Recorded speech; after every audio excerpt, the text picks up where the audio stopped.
Hello बच्चों, let's read this question. Question says a 1.50 gram of sample of potassium bicarbonate having 80% purity is strongly heated, right? Assuming the impurity to be thermally stable, the loss in weight of the sample on heating is option A 3.72 gram, option B 0.72 gram, option C 0.372 gram, option D 0.186 gram.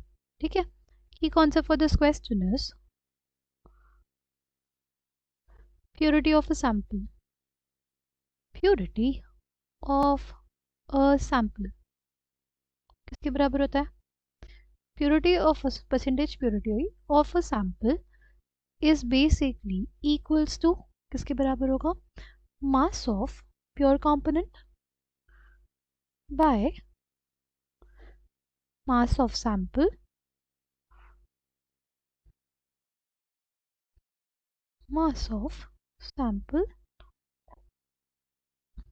into 100.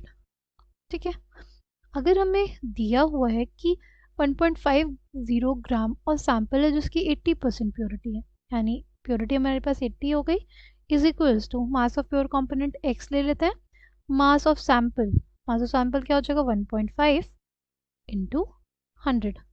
ठीक, zero से यहाँ पे ये zero cancel out हो गया, ये हमारे पास 4 आ गया, ये 5 आ गया. ठीक है, x की वैल्यू क्या आ जाएगी हमारे पास 1.5 इंटू 4 बाई 5. कितना आ जाएगा ये 0.3. ये कितना आ जाएगा 1.2 ग्राम. ये कितना आ जाएगा 1.2 ग्राम. ठीक, मास ऑफ प्योर कंपोनेंट कितना आ गया 1.2 ग्राम. ठीक है, अगर हमारे पास पोटेशियम बाइकार्बोनेट है, इसको हीट करेंगे तो क्या मिलता है हमारे पास? लेट्स सी, हमें मिलता है पोटेशियम कार्बोनेट और वाटर और CO2. ठीक है, देखो हमारे पास 2 मोल्स के थे, 2 मोल्स हो गए, कार्बन 2 हैं, कार्बन 2 हो गए, कितने ऑक्सीजन है यहाँ पे 6, यहाँ पे भी 6, हाइड्रोजन भी 2 है, यहाँ पे भी 2 है, यानी एक बैलेंस रिएक्शन हमने लिखी. ठीक, अब हमें क्या बोला है, इम्प्योरिटी हमारी थर्मली स्टेबल है, राइट? यानी इम्प्योरिटी जो इसकी होगी वो थर्मली स्टेबल होगी, वो हीट करने पे टूटेगी नहीं. ठीक है, तो हमारे पास जो लॉस होगा वेट में वो किसके वजह से होगा? वाटर और CO2 के वजह से ही होगा, राइट?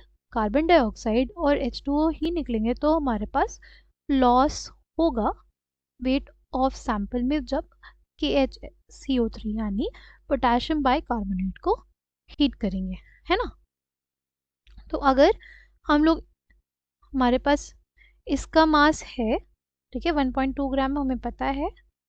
ठीक, अगर हम लोग बेसिकली कितना अमाउंट ऑफ H2 और कितना अमाउंट ऑफ CO2 निकला ये निकाल लेंगे तो इजीली हम लोग फाइंड कर सकते हैं इसके मास को और इसके इन दोनों के मास को सब्ट्रैक्ट करके कि हमारे पास loss in weight of sample कितना हुआ होगा. ठीक है, अच्छा अगर इसको ध्यान से देखें, अब हमारे पास है 2 मोल्स की HCO3, राइट? हमारे पास है 2 मोल्स ऑफ KHCO3 जिससे हमें क्या मिल रहा है? जिससे मिल रहा है 1 mole of H2O and 1 mole of CO2. ठीक, अगर 1.2 ग्राम है, इसमें नंबर ऑफ मोल्स क्या हो जाएगा बाय जो उसका मोलर मास होगा कंपाउंड को वो करते हैं, राइट? 39 हो गया, 39 प्लस 1 40 हो गया, कार्बन का 12 और ऑक्सीजन का 48. कितना आ जाएगा ये हमारे पास?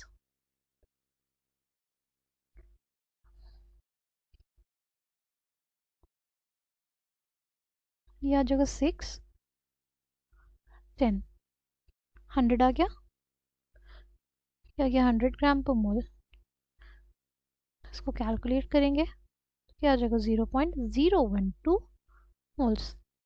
अगर इसका 1 मोल होता, 1 मोल KHCO3 होता तो क्या मिलता 0.5 moles of H2O and 0.5 moles of CO2, है ना? अगर 0.01 मोल ऑफ KHCO3 है तो क्या मिल जाएगा 0.012 into 0.5 mole of water and 0.012 into 0.5 mole of CO2, right. कितना आ जाएगा ये 0.006 moles of water and 0.006 moles of CO2, ठीक। कितना मास आ जाएगा, देखो हमारे पास हमें पता है मॉलिक्यूलर मास ऑफ H2O कितना होता है हमारे पास, होता है 18 ग्राम पर मोल, प्लस क्या आ जाएगा 0.006 मोल्स ऑफ कार्बन डाइऑक्साइड, ठीक है। तो मोल इनवर्स से हमारे पास मोल कट जाएगा, मोल इनवर्स से मोल कट जाएगा, ये हमारे पास आ जाएगा 0.108 ग्राम प्लस ये आ जाएगा 0.264 ग्राम को ऐड करने पे 0.372 ग्राम आ जाएगा। Coming back to the question, correct answer for this question is option C. I hope you understood it well. Thank you and all the best.